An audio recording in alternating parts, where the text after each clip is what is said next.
call it public health. They don't like hearing from the public, and they don't have a lot of real support amongst the public. All these things are coming down the path. You're next. This idea that some of them seem to have, that if we're nice and suck up to tobacco control, we'll be left alone, is absolute nonsense. And it's been clearly nonsense for many, many years. You were quite keen on the whole nudge idea.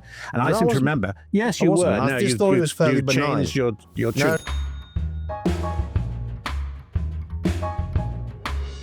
Hello and welcome back to Last Orders. I'm Tom Slater, editor of Spiked, joined, as I am in every single episode, by Chris Snowdon from the IEA. How you doing, Chris? Good as ever. And we're delighted to be joined by Simon Clark, the man, the myth, the legend behind smokers' rights group Forest. How you doing, Simon? Very good, thanks. So we're going to talk about lots today. We're going to talk about the EU's war on nicotine products. We're going to talk about the myth of childhood obesity, ? As well as what's been going on at the BBC. But before we do that, I just want to remind you all about our very special event coming up at the end of the month on Tuesday, the 25th of November at the Rich Mix Cinema in London. We will be having the premiere of our brilliant documentary, if I do say so myself, Think Before You Post, which is all about the rise of the British speech police. We're going to have a screening at 7 p.m. There's going to be a Q&A after. We'll almost certainly go to the pub after that, and we'd love to see you there. So go to spiked-online.com/events to get your tickets while we've still got some. So to kick things off, Chris, should we talk about the EU and nicotine products? As I understand it, although I'm sure you'll fill me and our listeners in, there has been this consultation into what they should do in relation to vape taxes, pouches, presumably all the kind of non-tobacco nicotine products. And it seems like they've been overwhelmed by responses to this public consultation, quite unusually, and they're not happy about that. Do you want to fill us in on what's happened here? Yeah, I don't know if it's so much the European Commission not happy, but the anti-smoking groups are not happy, certainly. And Politico, which seems to be a bit of a poodle news outlet for these kind of organisations, always very sympathetic to the NGOs. They're not happy either. So yeah, the EU, or the European Commission specifically, has been tabling the idea of increasing the minimum tax on cigarettes. The EU actually has a minimum tax on cigarettes. It doesn't need to. You can tell it doesn't need to by the fact that no country charges the minimum, right? Governments have worked out they can charge a lot for tobacco, and people still keep buying it. But they're talking also about introducing for the first time an EU-wide tax on e-cigarettes and pouches, and we're talking quite a bit of money as well. Like the tax that we're going to be facing next October is about £3 a little bottle. These little bottles are £2 or £3 to start with, so we're talking a doubling in the price. And the EU's proposal is even higher than that, which if you're in like Romania or somewhere is a really, a big deterrent to switch from smoking to vaping. And then there's pouches. It wants to have a few euros on pouches. There's no real market harmonisation argument here. Clearly, countries are quite capable of deciding what they want to tax and how much they want to tax it. Most countries don't tax pouches at all. Around half of EU countries, maybe a bit more now, tax e-cigarettes. And the implication, I think, seems to be that the EU will get this money directly, which I think is quite an unusual thing at Brussels level. It's just increasing the kind of, the big EU superstate, I suppose. Anyway, they're contractually obliged to run a public consultation. Like all public consultations, they hope that the public won't hear about these things. But I know for a fact that vapers in particular are very online, and they, when you're talking about doubling or more the price of vaping, they're going to start mobilizing. So this consultation got about, I think, 18,000 responses, and there were like 90+% were very negative, which doesn't strike me as even a particularly big number when you consider, I think the EU population is like 450 million people.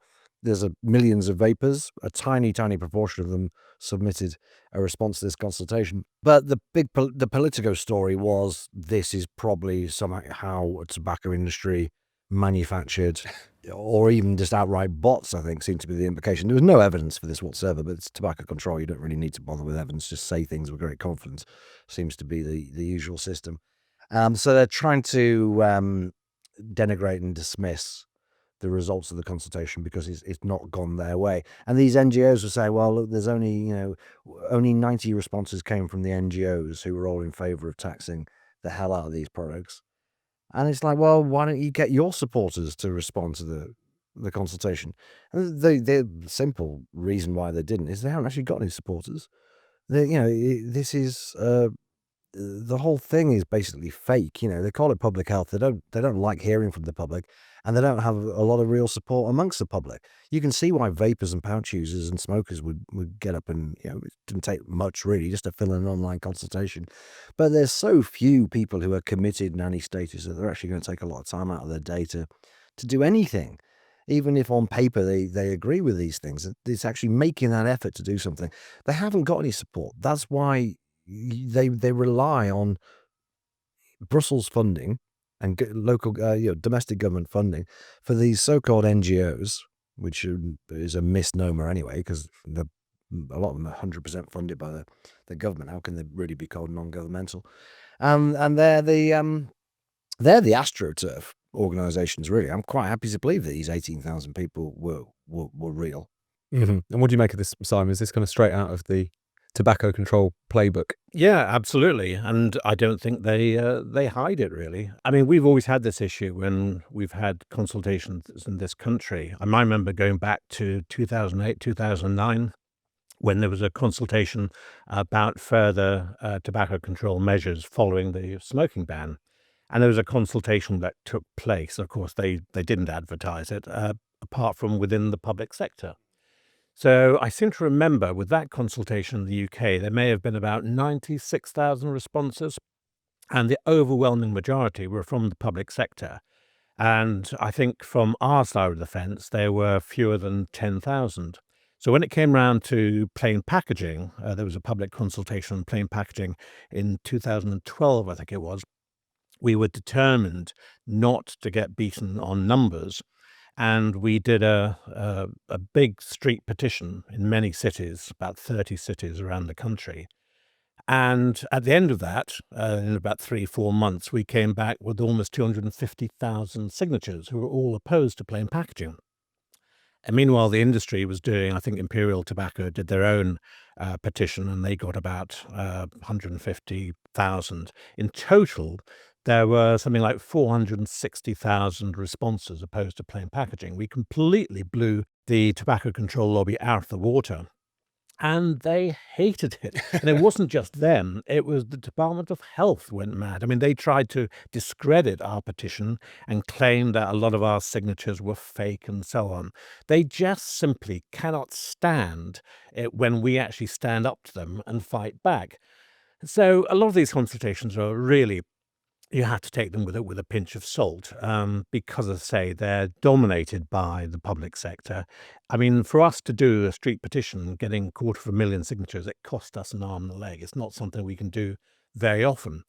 So we do have a serious problem. But I think the bigger issue here is the fact that the tobacco control lobby, they get so... I mean, actually, it's quite fun just to fight back at them because they can't handle it at all. And it says everything about their mindset. Now, only this week, through the University of Bath, which is part of this whole tobacco control sort of lobby, I think it's been published, called the UK Tobacco Industry Interference Index, and it's part of a global index, which is supposed to show how the tobacco industry interferes in possible legislation. Now, all it is legitimate companies. These are all legal companies. They just happen to lobby MPs and ministers when it comes to new regulations being introduced or proposed.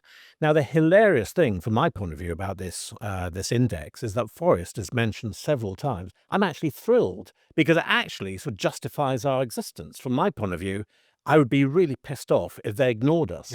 But instead of which, we're mentioned several times, and the sort of thing that they're listing in their index, there's an element of McCarthyism in a way behind it. For example, the annual lunches we have at Boysdale, where we invite some MPs and some peers, plus think tanks, plus, ordinary members of the public, that's listed in their index. Likewise, the event that we've done at party conferences, they're listed.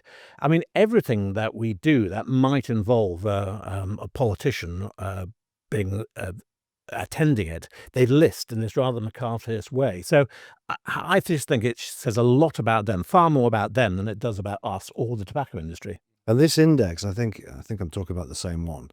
This is the one where New Zealand had dropped down the rankings from being quite good, and it didn't have much so-called interference, to like really quite low down all of a sudden. And this is basically because they kind of legalized and regulated vapes. But New Zealand now has a smoking rate of something like 6.7%, one of the lowest in the entire world. It's doing much better than Australia, well, and basically any country apart from Sweden, which has also embraced tobacco harm reduction through the form of snus.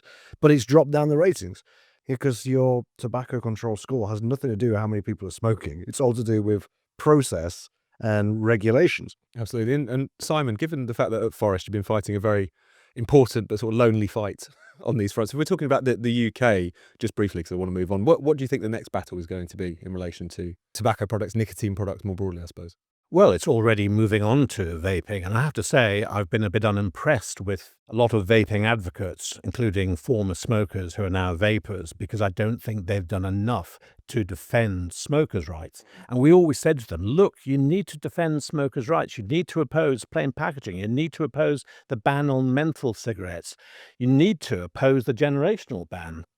Because all these things are coming down the path. You're next. This idea that some of them seem to have, that if we're nice and suck up to tobacco control, we'll be left alone, is absolute nonsense. And it's been clearly nonsense for many, many years. Because smoking, the eradication of smoking was never going to be the end game. These people want to eradicate any form of recreational nicotine. Now, it's quite interesting. Just in the last couple of weeks, the Office for National Statistics has published their latest figures about the number of smokers and vapers in the UK. And for the first time ever, they're claiming that there are now more vapers than smokers in the UK. And I'm not sure if the 5.3 vapors includes dual users, because, of course, a lot of vapors still smoke. And the only reason they vape is because there are so many places where they can't smoke. They vape, because it's more convenient in certain places. But it's very clear that if the generational ban is introduced, and there seems at the moment very little that we can stop it. That said, I think it's quite possible that if Reform get into government, either in coalition or in government themselves, that we would hope that they would repeal it in the same way that when the ACT, the ACT Party in New Zealand, got into a three-way coalition 2 years ago in New Zealand. One of the things that they said was, look, we'll come into coalition, but we want the government to repeal the legislation that was going to introduce the generational ban That in must have New been the Zealand. tobacco industry interference I remember. Well, I mean, the All them interesting thing lunches. about that, I mean, it was easier for them to repeal it because it hadn't been introduced. Now, our problem would be that if this is introduced in 2027 and there's not an election before then, it might be harder. But we're certainly not going to give up on that, because if Farage is true to his word, and I would hope he would, there will be some things like that he will repeal. But to answer your question very quickly, what's coming down the road should alarm anybody who's interested in individual freedom, because I've always said, as a non-smoker, what we're fighting for is not just for the right to smoke. It's about the right to do all sorts of things that are perceived to be bad or, harmful to your health.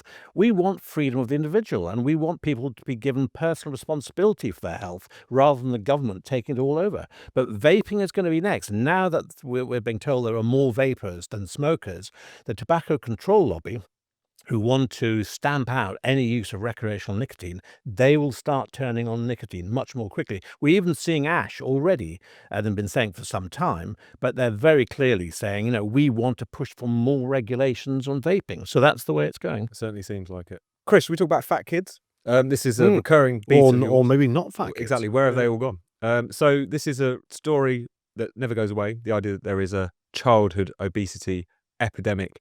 And you've been pointing out for many years that this seems to be nonsense. You've got a recent piece where you have looked at this once again. Do you want to tell the listeners and viewers out there? Yeah, I mean, we discussed this before. Loyal listeners will be familiar, I think, with my skepticism towards the childhood obesity figures. It's been a lonely fight, trying to make people understand that there are not, it's like in London, supposed to be 40-odd% of kids are overweight or obese. I've just been doing a schools tour, actually, speaking to a few schools around the country. You just hardly ever see any fat kids. It's such a load of rubbish. And if you don't believe your own eyes on this, then look at the data. So the full facts have come on board with this, which is good to know, the fact-checking organisation. And they started looking at it, and they managed to get something I've been trying to get for a long time. So just to give a quick recap here, and unfortunately it's not very easy to very quickly explain what goes on because it's such a mental way of measuring child obesity in the first place. But we measure child obesity based on the assumption that 2% of kids were fat or obese, indeed. Whatever that means. I guess you'd just say very fat, right? That'd be a reasonable definition of obese. Very fat. You know when you say so it. 2% of kids were very fat in the 1980s, and they worked out, or they tried to work out, based on, believe it or not, based on looking at the school uniform tailors records from the 80s, what the kind of distribution of weight was. I know it's such a weird way to go about it. It's such an easy way of doing this, and just get kids today, get a clinician to say that one's fat, that one's very fat, take their BMI, and then that can be the threshold. Instead, they went around the houses using these tailors records to get the distribution of BMIs at various different ages. And if your BMI today would have put you in the top 2% in the 80s, you are considered obese. Okay, if you follow me.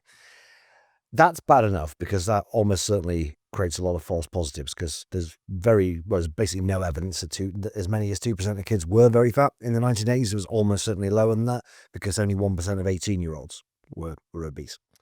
But things were made worse inexplicably when they decided, for the purpose of doing national surveys, we'll drop it from the 98th percentile to the 95th percentile. So we'll assume effectively 5% of kids in the 80s were obese, which is just definitely not true. And I've been saying that as a result of this, we have been massively overestimating the number of obese children.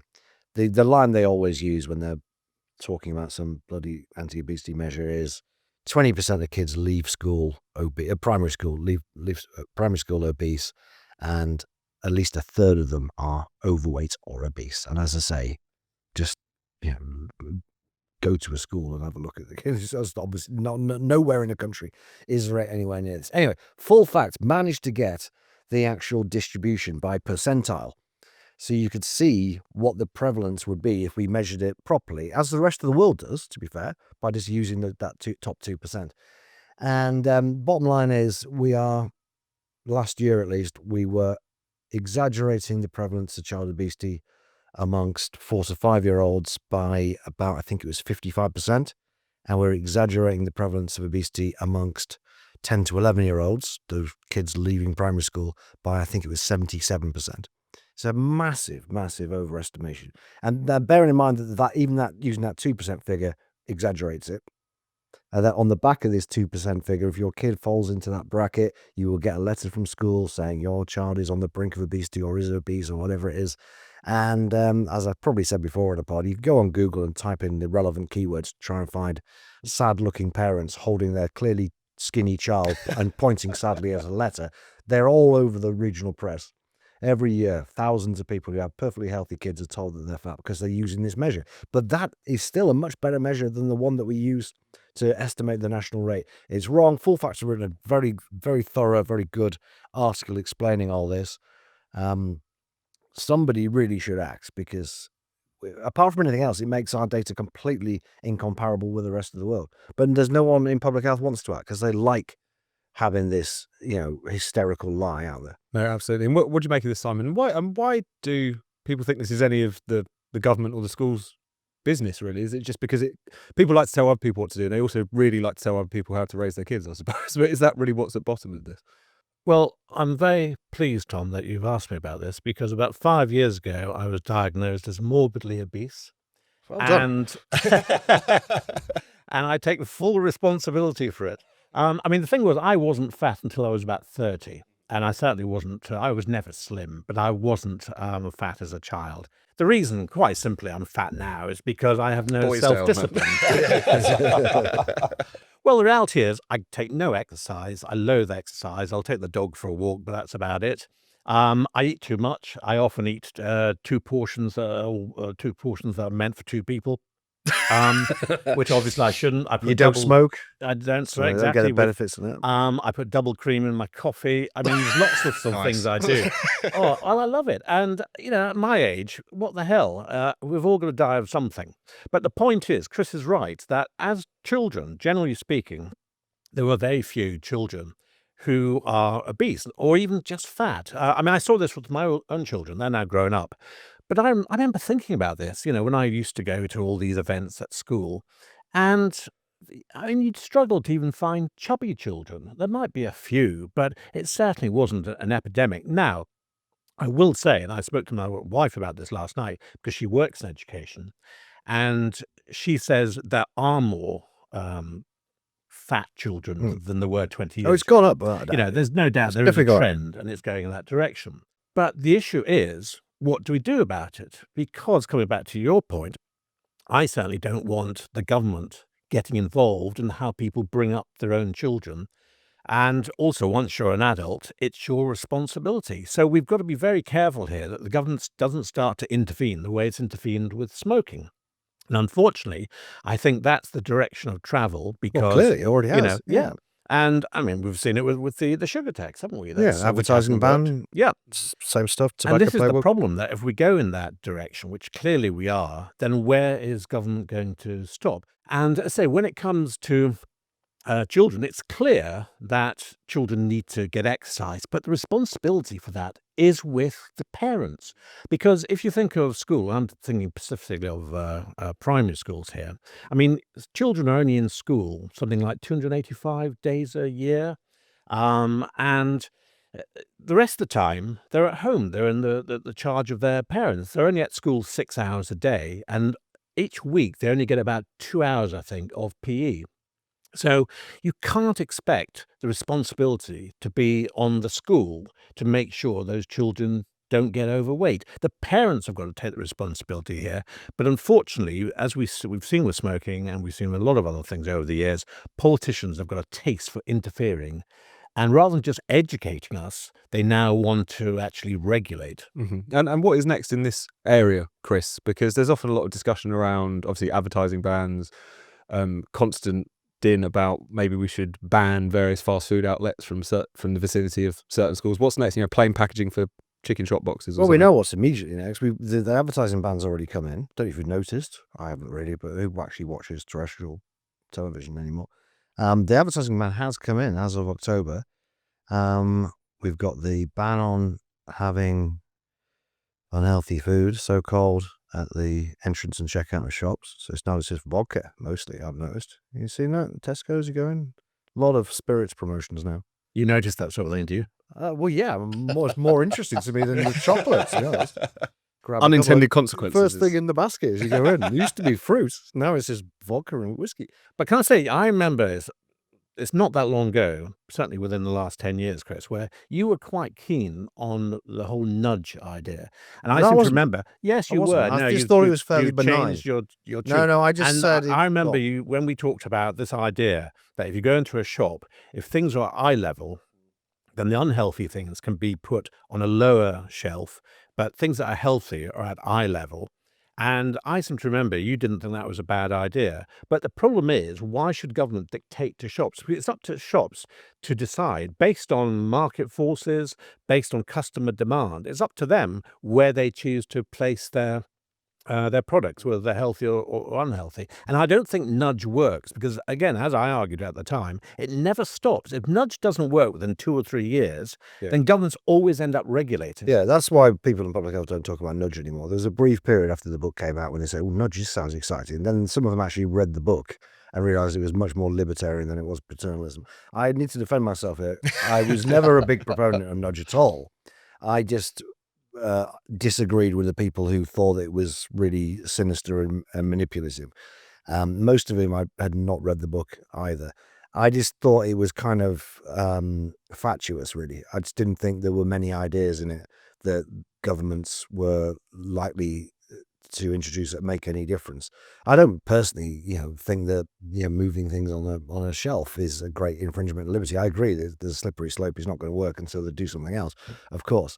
But I just always thought nudge was kind of irrelevant, actually. Shall we talk about the BBC quickly because we're running out of time? There has been a huge carnival of stories around the BBC this week. Obviously, last week we saw this memo which had been circulating around the BBC for a little while but had been finally leaked to the Telegraph, which made clear that this question of BBC bias is something that you can really track, and there's plenty of evidence of it. The Donald Trump piece of this is the one that has captured most of the attention. Everyone will have known by now. Panorama taking his speech on January the 6th, splicing two bits together from an hour apart to make it look like he'd directly incited the mob. But there's all kinds of other examples of their Gaza coverage, BBC Arabic inviting known anti-Semites, it seems like, on hundreds of times to hold forth on the conflict. The LGBTQ plus team that they have at BBC News, of course they're there, who were actively suppressing certain types of stories. It's fake news. You say it's fake news. I dare say that even BBC Verify, who come in for some criticism. Did anyone see this? This is one thing that's been slightly missed.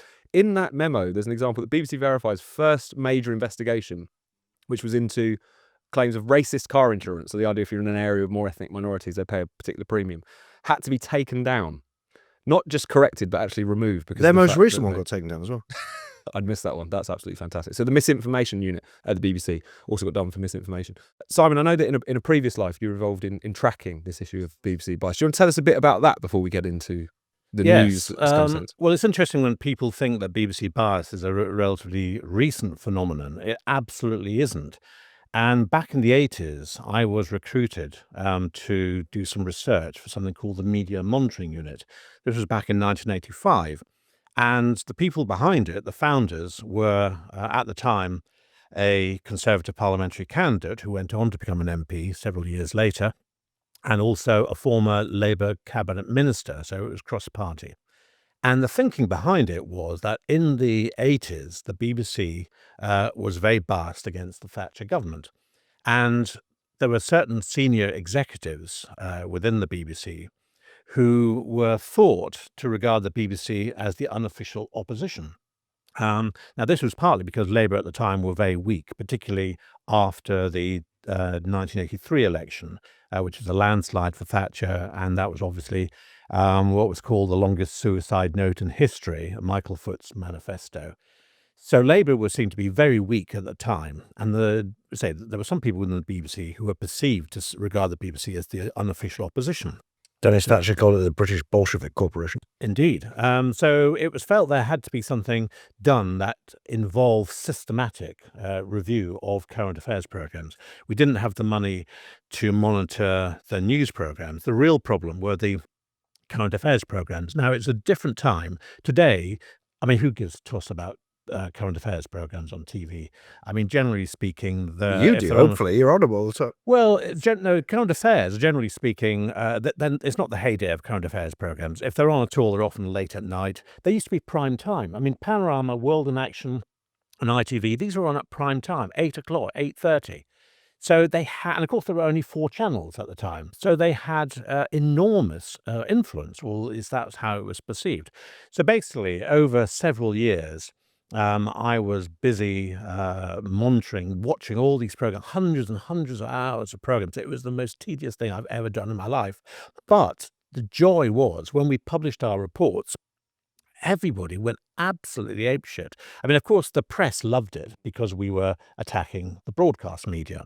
And they particularly loved it because we were having a go at the BBC in particular. Now, to be fair, Panorama was not the worst current affairs program in terms of bias at all. That was World in Action on ITV. But of course, the BBC was supposed to uphold higher standards because of the license fee. And also, we were eventually justified in what we were saying at the time, because in 2010, Mark Thompson, who was then Director General of the BBC, maybe had stood down by then, but he gave an interview to the New Statesman in which he said there was massive left-wing bias in the BBC.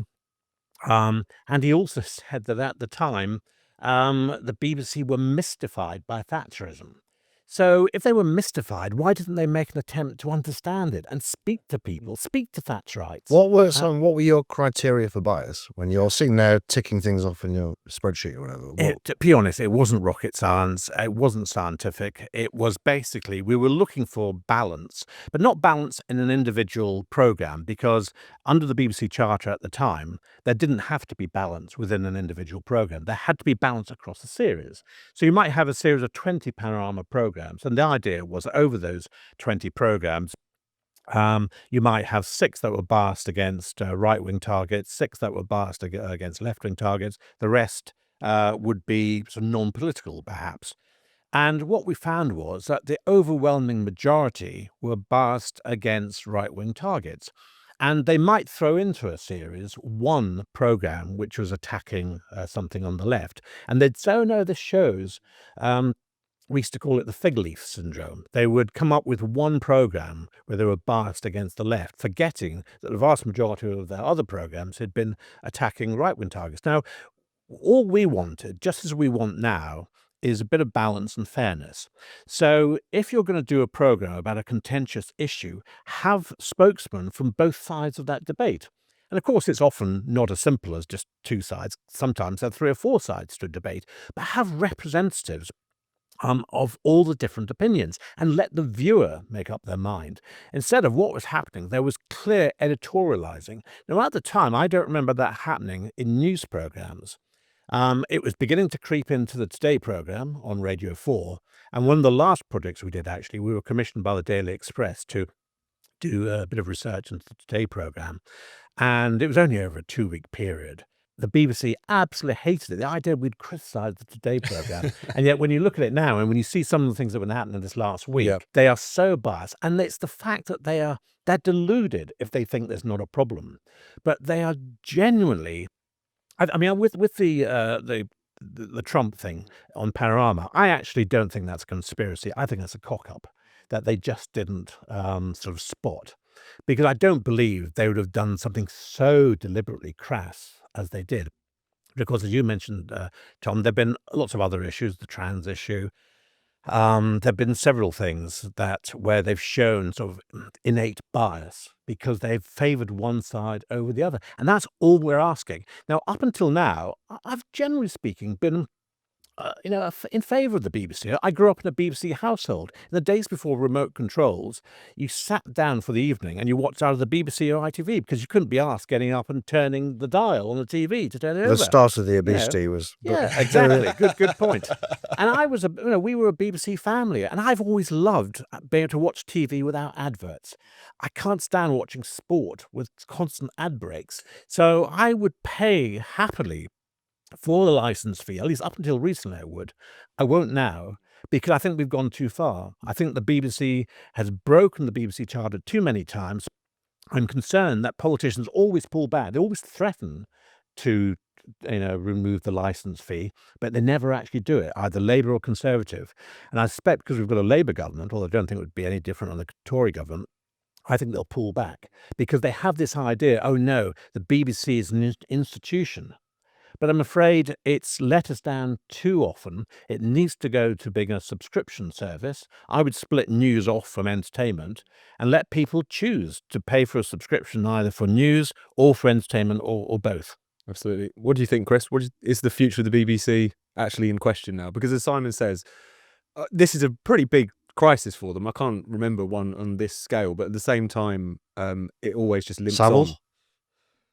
I suppose, but that was pretty big. Did that involve the leader of the free world threatened to sue them for $1 billion? Well, then was the news night about Savile, wasn't there, and all that stuff, and implying that a certain person, I can't remember, there was a wider pedo network and stuff. It's all a long time ago. Look, my position on BBC is there should be a subscription service regardless of, I don't know. In a way, I wouldn't want it to be a subscription fee because of this. I don't think it should be a political thing. It should be a subscription fee just because if you don't watch something, you shouldn't have to pay for it. That's all there is to it. And the technology exists clearly for people to have subscriptions to Netflix and Amazon Prime, and the same applies to the BBC. I'm not the world's biggest BBC hater by any means. I think there's some very good people work at the BBC. I still think it does quite a lot of good broadcasting, particularly at the local and regional level. That child obesity thing I was talking about before, that was something that someone at the BBC tipped me off about the statistics on child obesity being bogus. So I'm not the world's biggest critic of the BBC, but there is definitely a pervasive bias. And one of the problems with it is they genuinely, most of the people at the BBC don't realise that they're biased. Yeah. Maybe it's because they're all in London, they're in a particular set of people and so on. I really think that most BBC, certainly journalists in particular, try really hard to get both sides of the story. It's just that their idea of where the centre is just not where it is. in terms of the national conversation. So try as they might, they can't help but being biased. And on top of that, there are people who are just clearly biased, right? So you had the friends of the show, the newsagents, spouting off about this. They actually deleted the tweet in which they clipped them all being outraged at the idea that there might be some kind of bias at the BBC. Well, all three of the newsagents, who now are kind of exemplars really of lots of the midwit centre left, used to be senior BBC journalists. You know, they're all on Newsnight, I think. Certainly Goodall and Maitlis were on Newsnight. One by one, they left the BBC. And he was like, oh, they're finally going to say what they think. I wonder what it's going to be. Hey, just left-wing stuff, you know. Paul Mason left the BBC. I mean, it was pretty obvious he was on the far left even at the BBC, but he comes out and kind of, I can speak my mind now, I'm at Channel 4. Then he had to leave Channel 4 to really speak his mind because he's basically I don't know, Stalinist or something or other.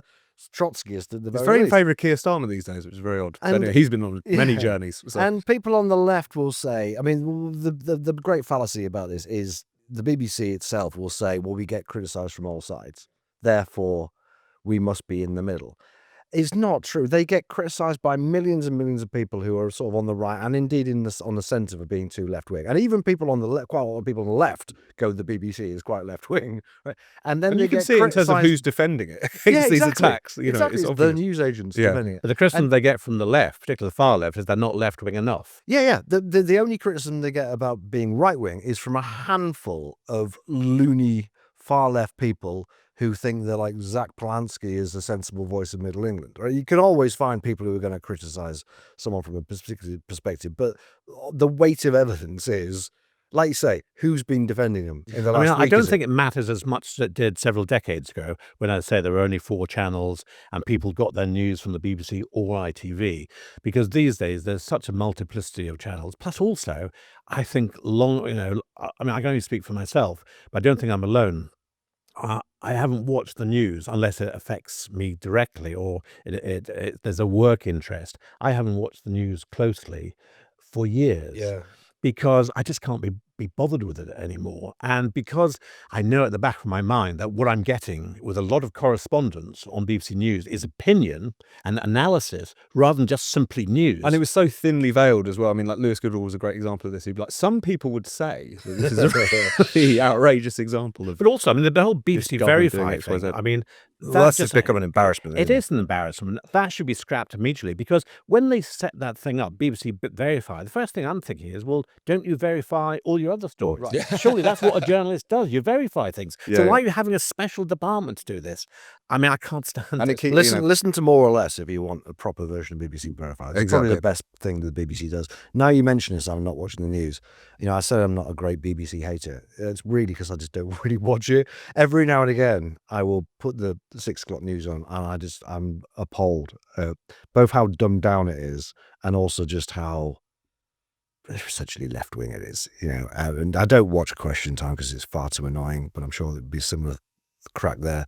And I don't really watch Newsnight because it's just a crappy podcast now. But Yeah, I see yeah. who they have on it, and it's just other journalists half the time. And It's so like Lewis Goodall's back on. It's No, like, why not? He's got a perfectly successful And podcast. the Do only that to extent, everyone. I mean, this probably just speaking for ourselves to a certain extent, but it's the clips they put out on social media you might see. Yeah, that's what I Which see. is Yeah, telling, and you that know. is enough to fill my hump of hate. Yeah. Exactly. Is seeing clips from Newsnight. Oh my word. Let's turn to our final questions. So, final 2 rounds. Simon, we're going to start with the theories round. Now, many of our guests have, sometimes struggle because You it's keep a bit saying vague, this, they sort don't. of like- you They say it's don't. A little bit normal cajoling. Simon, I bet he's got some But brilliant we've theories. already got a theory out of you, which is that the emergence of the remote control has contributed to the issue of childhood obesity. Well, that's a fact, So surely.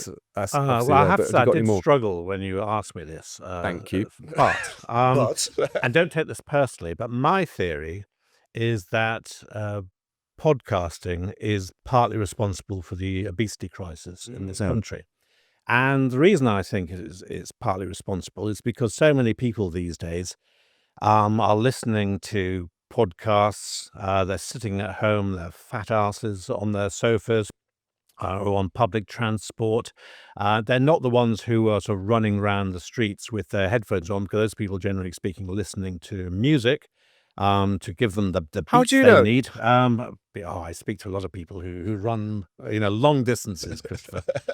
So I think actually we're living in a society where instead of getting out there and doing something useful or getting, exercise, people are sitting at home listening to podcasts. I remember when I was growing up, there was a program in the 70s, I think it was, which was called "Why Don't You Switch Off the Television Yeah, and in the Do 80s, Something well. Less Boring Yeah, instead?" it was called Why And Do I- You? It was on the summer holidays. Yeah, and I would say, why don't you stop listening to podcasts and do something Watch TV more instead. interesting Exactly. and get some exercise? I'm definitely going to cut that last bit out. But watch this one, the other ones, absolutely.